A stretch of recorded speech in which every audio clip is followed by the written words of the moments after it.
name is Sister Carol Karnitsky.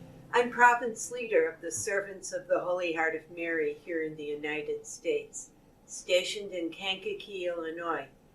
Today I'd like to talk to you about the wonderful heritage that has been given the Servants of the Holy Heart of Mary. Founded in 1860 by Marie Moisan, and here you see a beautiful portrait of our founder, Francois de la Place. We come with the sense of service. Even our name, Servants of the Holy Heart of Mary. When I look at my own life as a servant of the Holy Heart of Mary, I remember hearing about Francois de la Place and Marie Moisan from the time I was 5 years old at St. Gall School in Chicago, Illinois. Their sense of service really touched me, and also the wonderful dedication to Mary. I entered the religious life in 1961 at the age of 17.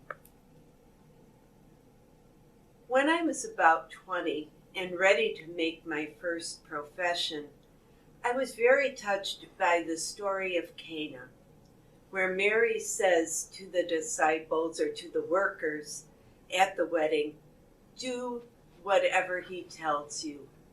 And I think that that is a real theme for the servants of the Holy Heart of Mary. Well, especially as I've seen it through my life. Do whatever he tells you.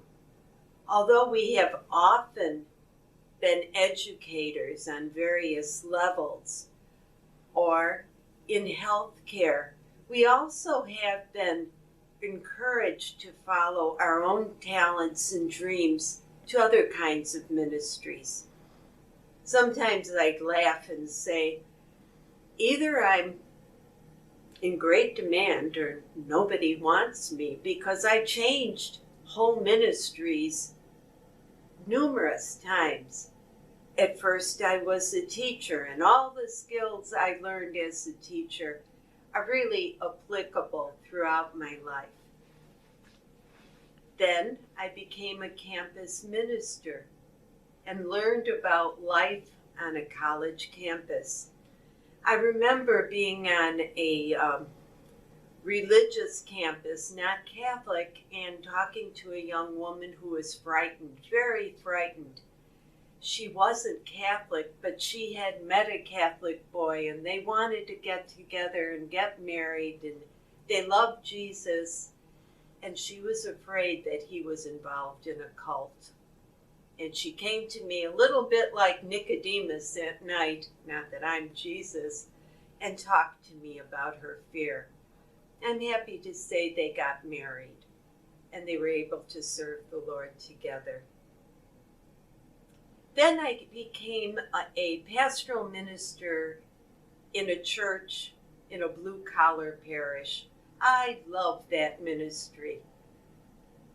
I didn't have to do much administration, and I was able to be with the people of God, men and women. Around that time, the time between being campus minister and being a pastoral associate, I founded a group for divorced Catholics. The healing that God was able to do in that group was phenomenal, and I still count people I met there as my friends. As time went on, I was called to work in Catholic health care as what you would call a SUIT, the head of mission services. There I really learned about big business and the ebb and flow and the balance between margin and mission. Sometimes that was not easy, but it certainly was worthwhile as we went through and helped people in the community to have a better life, both physically, socially, economically. I'm very proud of the work the servants did there.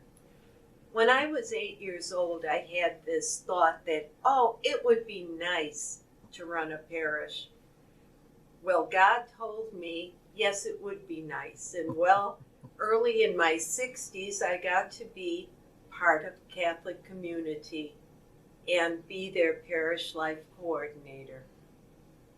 After that, God sent me here to Kankakee, Illinois, where I humbly, really humbly, and with the greatest of honor, serve the needs of the servants of the Holy Heart of Mary directly and our employees.